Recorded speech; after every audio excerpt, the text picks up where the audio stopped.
At dawn, the city of Athens glows with warm Aegean light. Terracotta rooftops catch the first rays of the sun, while the marble silhouette of the Parthenon stands watch from the Acropolis above. This is not yet the grand empire remembered from schoolbooks, nor the birthplace of philosophy frozen in time. It is a living, breathing city, filled with noise, fragrance, labor, and over 100,000 inhabitants, most of whom are not citizens. Today we journey through a typical day in classical Athens, around the 5th to 4th century BCE, a world where democracy was radical, daily life was ordinary, and the idea of the Western world was still more seed than tree. While Athenians imagined themselves the pinnacle of civilization, their lives were shaped not only by political theory, but by mundane routines: bargaining in markets, fetching water, teaching children, weaving cloth, worshipping local gods, and fulfilling civic duties. We often imagine the ancient world in stark white marble, but the truth is far richer. Buildings were brightly painted, streets smelled of olive oil and smoke, and the air was filled with the sound of hammers, footsteps, and argumentation. No place embodies the pulse of Athens better than the Agora. This open square, surrounded by stores and busy workshops, is simultaneously a market, a courthouse, a political arena, and a social hub. Here, a philosopher might debate virtue beside a fishmonger shouting the day's prices, both equally convinced of their importance.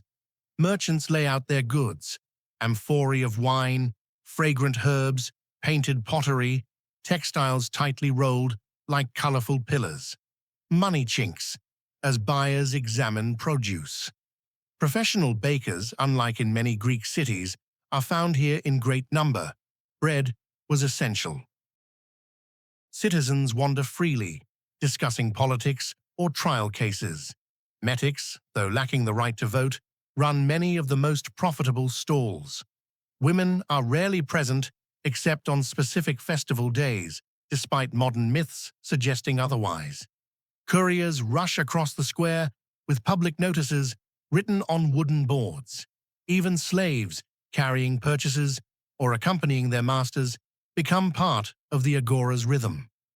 Amid the chaos, the philosopher Socrates was once known to wander, questioning passers-by with deceptively simple inquiries. Many Athenians adored him. Others considered him dangerously strange. Beyond the noise of the Agora lies a quieter Athens: domestic courtyards, modest houses of mud brick and limestone, and the daily work of families. Contrary to modern assumptions, most homes were simple and relatively small. Wealth showed itself not in decor, but in slaves, land, and the ability to host guests.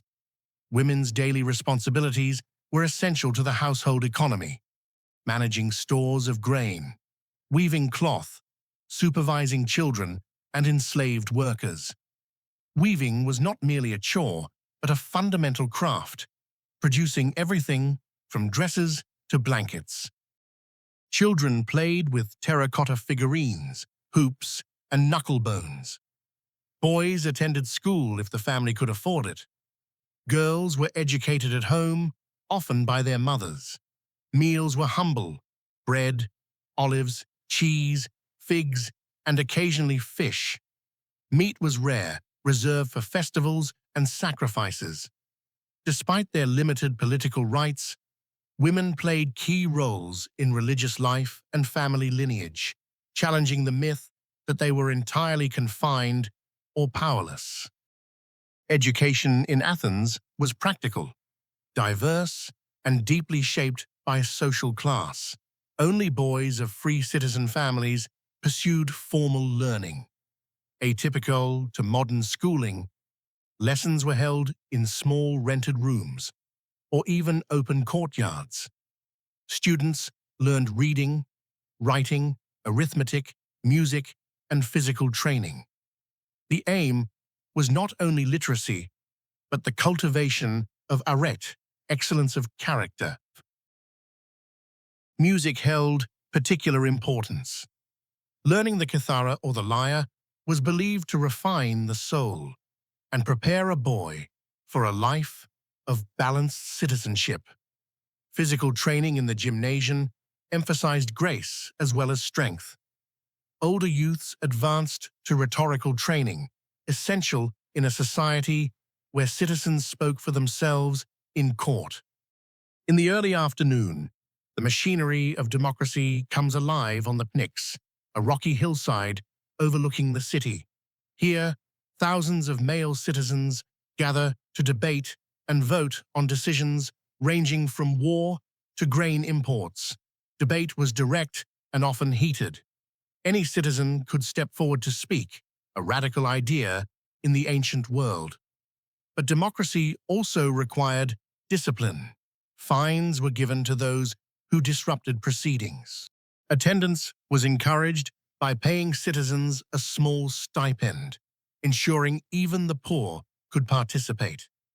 Enslaved Scythian archers patrolled the city, gently herding tardy citizens towards the assembly with knotted ropes dyed red.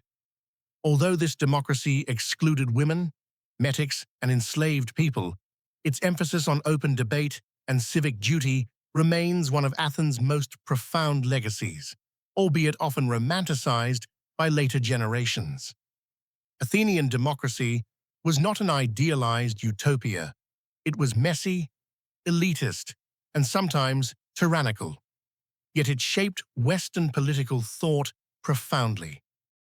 Athens' prosperity depended on industry and commerce. Pottery workshops filled entire neighborhoods, producing the iconic red figure vases known worldwide.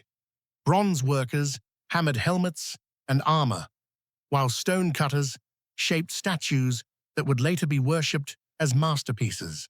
Much of the labor was performed by enslaved workers, an uncomfortable reality of the ancient economy.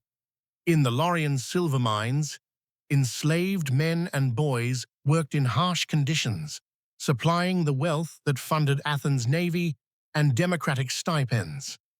Meanwhile, metic traders in the port of Piraeus imported grain, timber, and luxury goods from across the Mediterranean.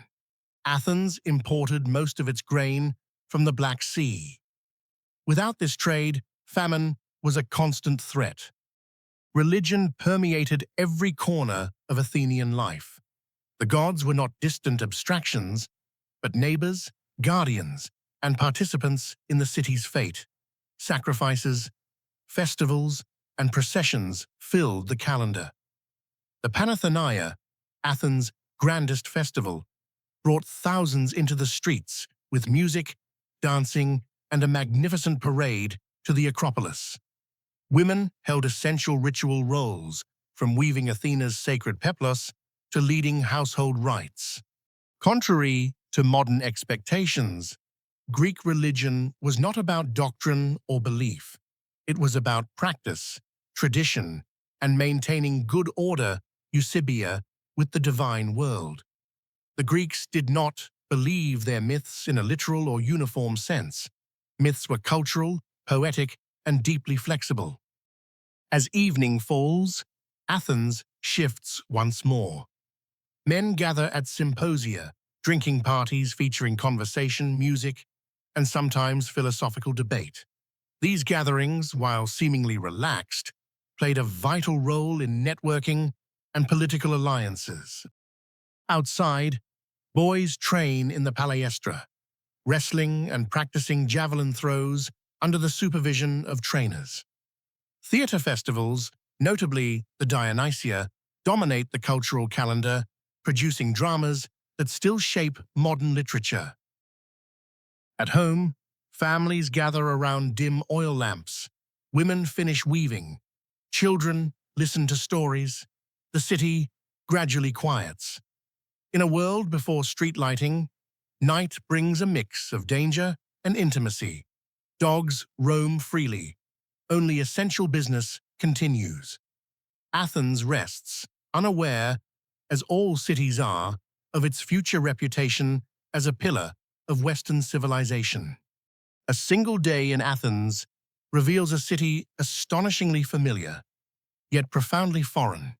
Its democracy was limited but groundbreaking, its culture brilliant, yet reliant on inequality, its daily routines simple, yet filled with meaning. The Athenians themselves could never have imagined how their world would echo across millennia. As the moon rises over the marble of the Acropolis, we leave the city as quietly as we entered, carrying with us the voices, the footsteps, and the vibrant humanity of ancient Athens. The past is never as distant as it seems.